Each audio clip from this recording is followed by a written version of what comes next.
Hello, everyone, and welcome to Lecture 5 for History 2013, U.S. History to 1865. Today, we're going to be taking a look at imperial reforms and colonial protests. So, this is going to be a lecture in which we look at the reaction to the end of the French and Indian War and how that then sets us on the path to the revolution. Generally, we're going to be covering the years 1763 to 1774. So right after the French and Indian War till right before the Revolutionary War. Today we've got four topics that we're going to cover. That's the national debt, Boston Tea Party, the Intolerable Acts, and the First Continental Congress. Now, looking at the national debt, when we talk about national debt, we're going to be talking about the debt of England right now, of which the colonies are a part, right? At this time, the British colonies, people living in the British colonies, are British citizens, and they identify themselves as such, which is why they fought in that war, right? So when we talk about the national debt, we're talking about the debt of the island and the colonies and the entire empire, all of the British citizens, right?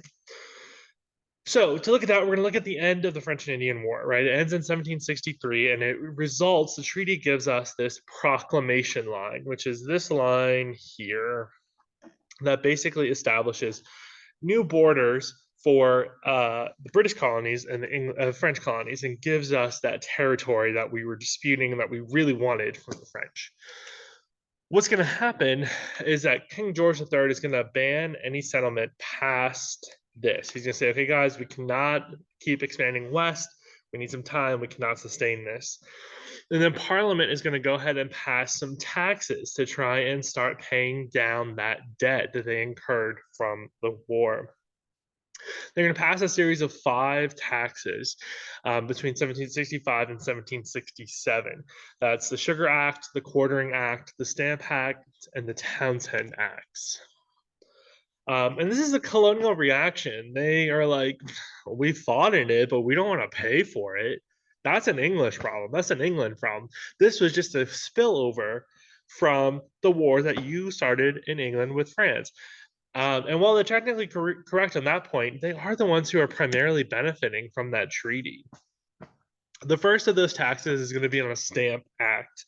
The Stamp Act is going to require that any paper material that's being moved between the colonies, specifically to the colonies, is going to incur this tax, this stamp, and it's 1 penny for however large your paper was. This is what it looks like up close. This is an example of what that paper would have looked like. So remember, while pennies don't seem very important to us today, it's a lot of money back then, right? You could get things for half a penny back then, right? So this suddenly becomes a tax on the colonists that they had never had before. And it also becomes a tax on the colonists and only the colonists. It doesn't affect anybody in England unless you're doing business with the colonies. Let me go back to those other ones real quick. Let me go back to that list.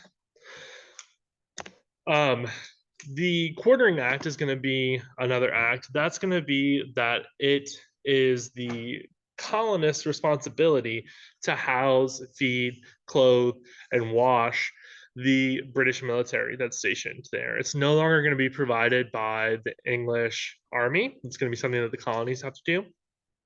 Sugar Act is going to be similar to the Stamp Act. It's going to put a tax on sugar going to and from the colonies. And then the Townshend Acts we're going to look at those in a second, are a series of acts all lumped in together that truly target the colonies and are one of the reasons that actually sets us down to war.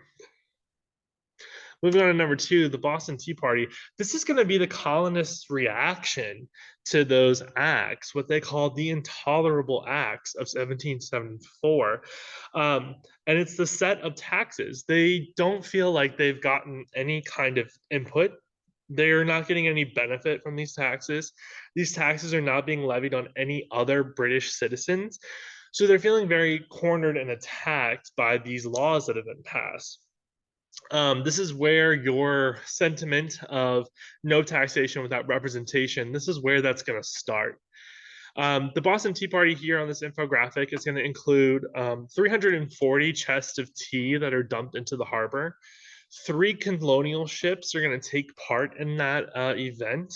There's going to be 9,659 euros in today's money, so about 10,000 American dollars in cost of damages. And it's going to be, there's going to be 0 people killed, so that's the upside, I guess. But we will be impersonating Native Americans, which is not a good idea.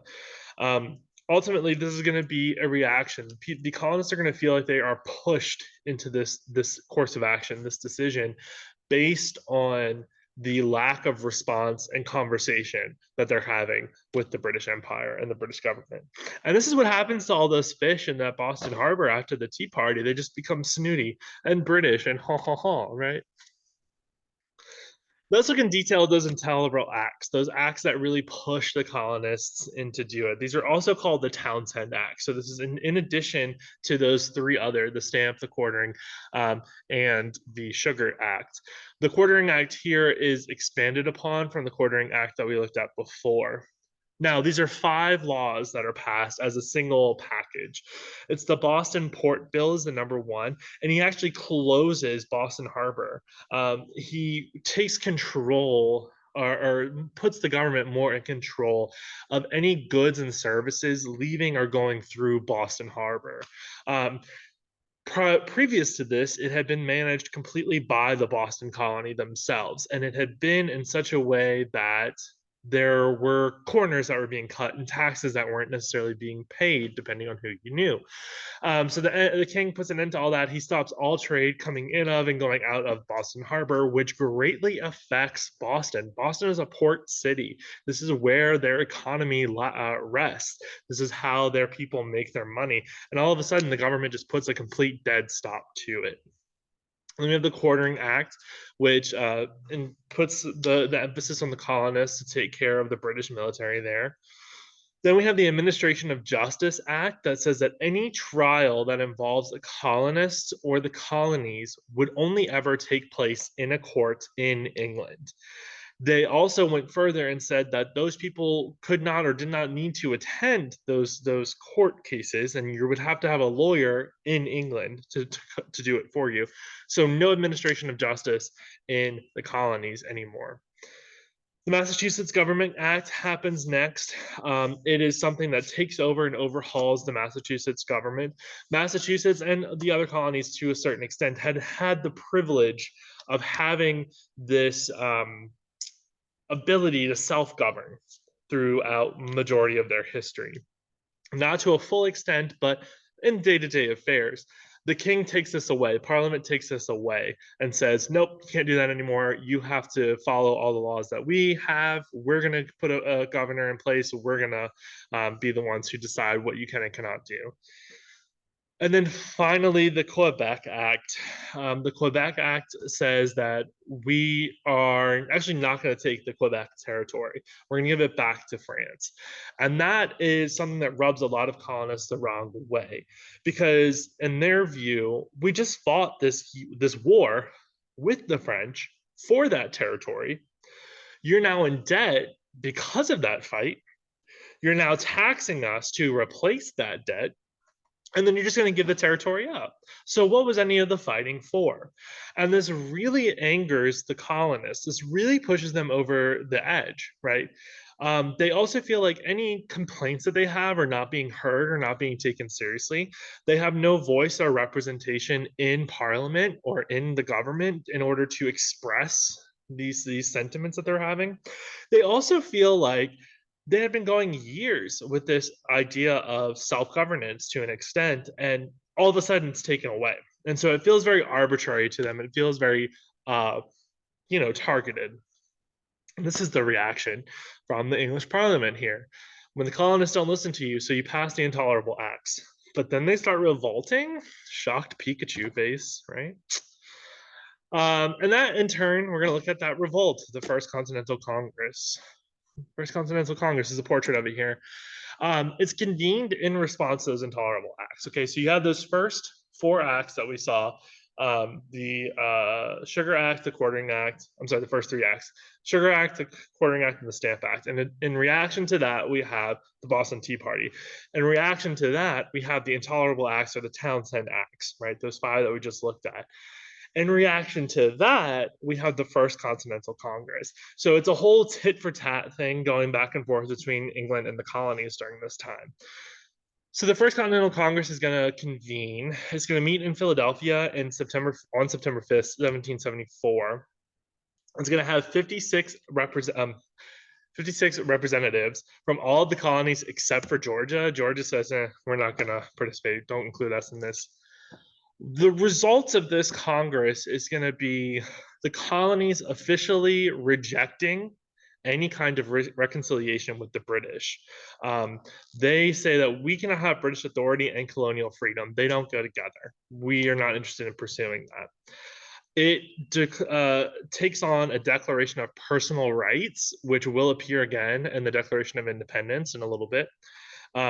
But this is where we first get that seed of what the colonists actually think they're entitled to. And they think they're entitled to the right to life, liberty, property, assembly, and trial by jury, which had all been taken away by the British. It also gets rid of or calls out taxation without representation and maintaining the British Army and the colonists' house without their consent. So they take a month to put all this together. And in October of 74, they are going to petition the crown with their grievances. So they're going to send this letter to the crown. They're going to say, hey, you need to fix this, or we've got a problem. We've got a big, big problem on here. And it's going to boycott all British goods and stop exporting American goods from them, except for rice. And then the last thing that they do is they say, okay, this is October 74. We're sending this letter. We're sending this message to them. We're going to meet again May of next year, May of 1775, and we'll see what their response is and what our next steps are. And that's going to be the end of our lecture here. We're going to be pausing off with the Continental Congress for this lecture.